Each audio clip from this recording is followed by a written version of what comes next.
bartenders, too. Oh, yes. Can't forget our local friendly bartender. Well, in any case, the town was heavy with activity. But on October 9th, 1893, the Great Fire of Parkersburg destroyed much of the business district.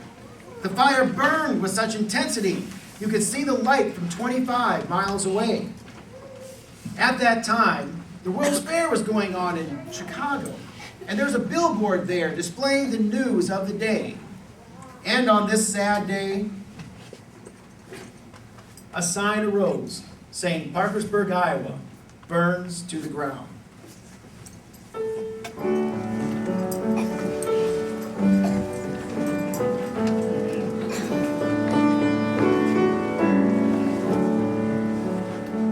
Swing low, sweet chariot,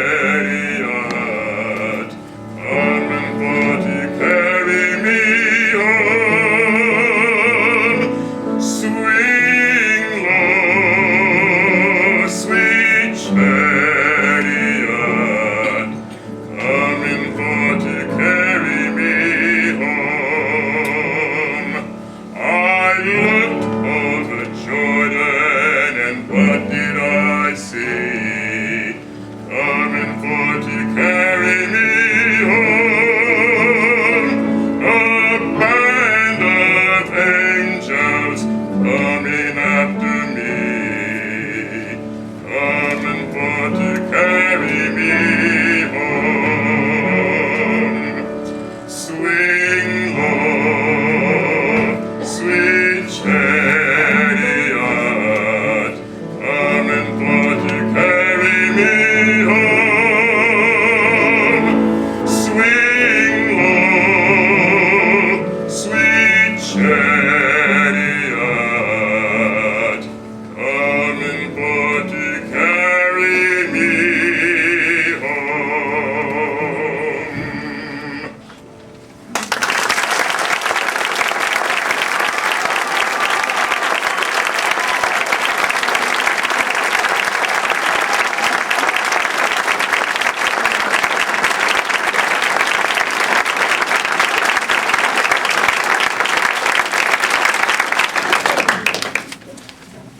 With the business district and nothing but ashes, the outlook was dim.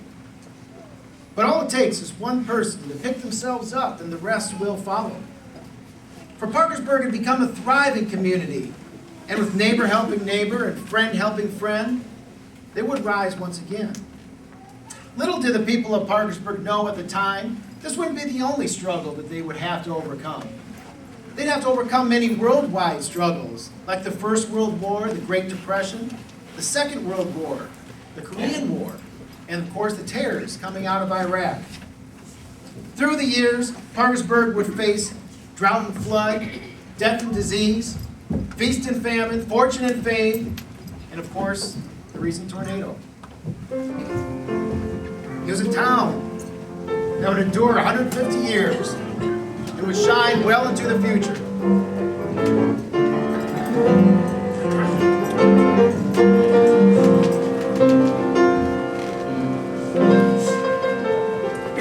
When the world grows dark around you, there's a way to make things right. Just reach out and help a neighbor.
Have a quick seat. We just have a short presentation.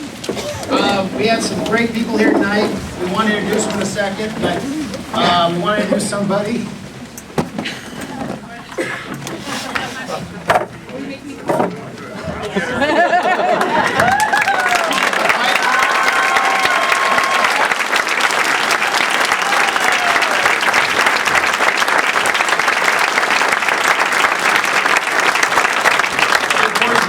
Of this whole machine, so she did a great job doing all this. We really appreciate the hard work.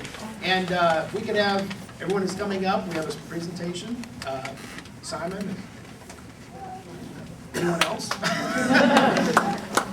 Well, before I turn this around, I'd like for all of these people that should be. Oh, and the governor's wife is there.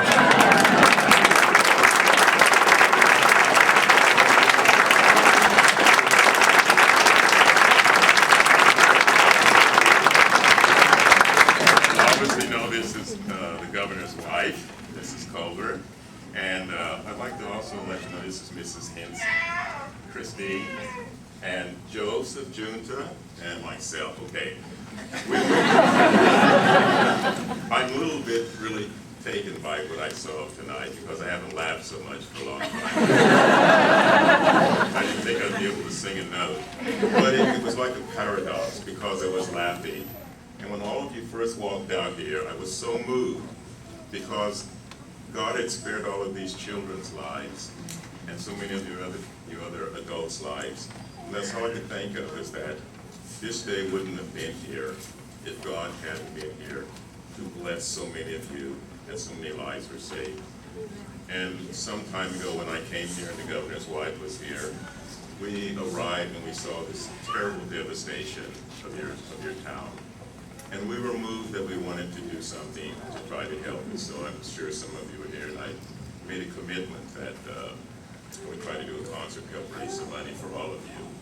So I went back to Des Moines. We met at the governor's house, and we talked about it, and we said we're going to do something. So immediately after this conversation, I went down to the Civic Center and met with Joseph Junta, who's the conductor of the Des Moines Symphony Orchestra, and told him about the plight that was here. And Joseph said immediately that he would have the Des Moines Symphony Orchestra do a concert. He said, as a matter of fact, we already have a built-in concert on July 3rd. So we did this performance. There were several other meetings, of which we always met at the governor's house, and they served us some tea and crumpets. And we just had a group of people, and Christine did so much of the administration of making all of this possible that we were able to come here and present to you a check for $38,000.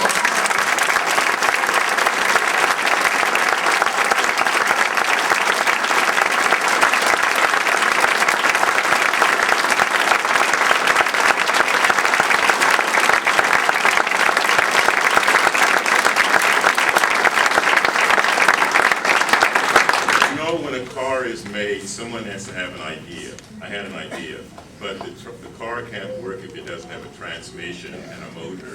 And these people were the transmissions and the motors. And I'd like for each one of them to say something, and I think we will start with the conductor, Joseph Jute, to be the one singing the orchestra. And I'd like to present this check to somebody. Now listen, he said, yeah. Has anyone ever given you $38,000 before? No. Now, will you share it with the people here in Parkersburg? Yeah. So crazy to say no. Thank you.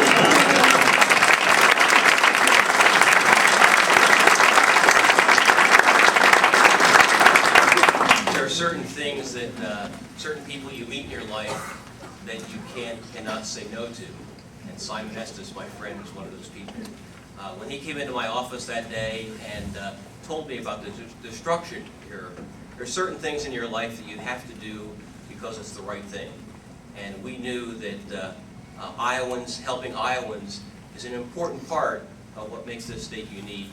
And furthermore, I had a very strong bond to this part of the state because Waterloo Cedar Falls took a chance on a very young, brash, arrogant, and silly conductor 20, 30 years, 33 years ago when I was 23 years old, and gave me a chance of a lifetime to do something that I love to do. So I'm grateful, and I remember this town very well because I used to come out here and visit 4th and 5th graders and prepare them for youth concerts. Are there any of those people in here, in this room, that remember that? Yeah, it's been a long time ago. But when Simon came to me and said that we've got to do something, there was no question in my mind that we had to do it. So with the help of the First Lady and Bank of the West, Christine Hensley, you have to remember, Bank of the West doesn't have a branch in Parkersburg. So this is the epitome of someone who went to her company and said, we really need to be a part of this. And I'm very privileged to be here tonight and enjoy this very, very much. Thank you.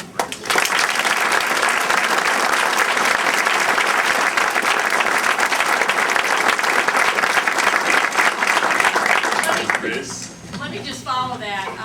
When Joe called and asked if Bank of the West would be willing to kind of change directions and do this with Simon and the First Lady, there was absolutely no hesitation. It was something that we just felt so strongly about and committed to. In fact, I'll share with you, we used the Salvation Army kettles to go around throughout. There were 125,000 people at the concert. And we only had about a 20-minute window to get the kettles out. We had over 60 volunteers from the business community helping us do this. And we missed some segments of the people that were in attendance, and they actually came running to the stage and to the tent, wanting to be sure and leave money for all of the people that had been impacted by the disaster. So it really is about Iowans helping Iowans, and I am so proud that we were able to be a part of it. Thank you very much.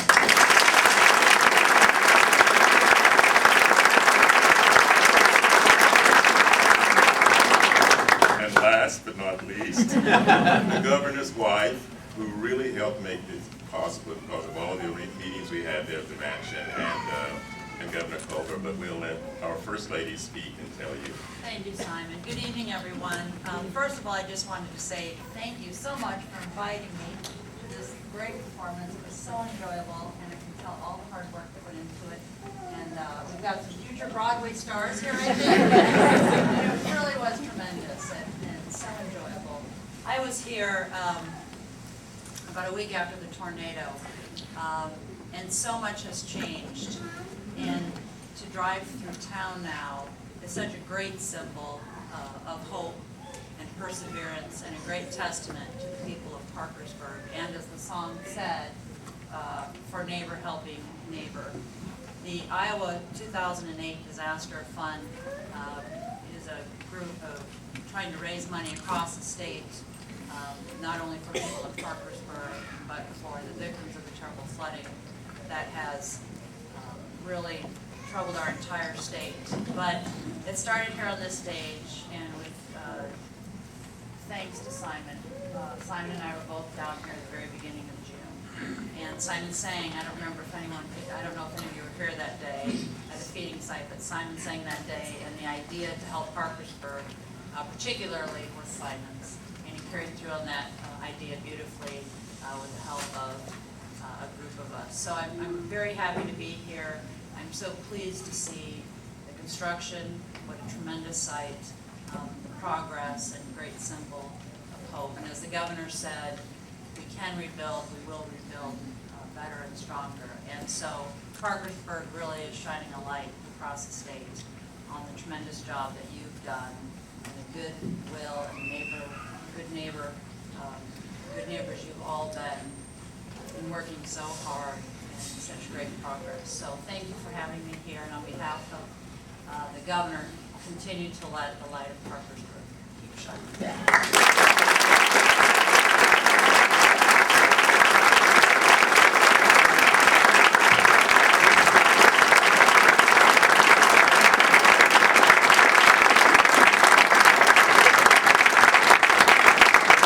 Everybody for coming. We really enjoyed it, and thank you for filling this place up. That's pretty inspirational and very, very touching, I know, for me up here. I had tough keeping that last line out. But thank you, everybody. We'll see you next year. We'll be doing it again. Thank you.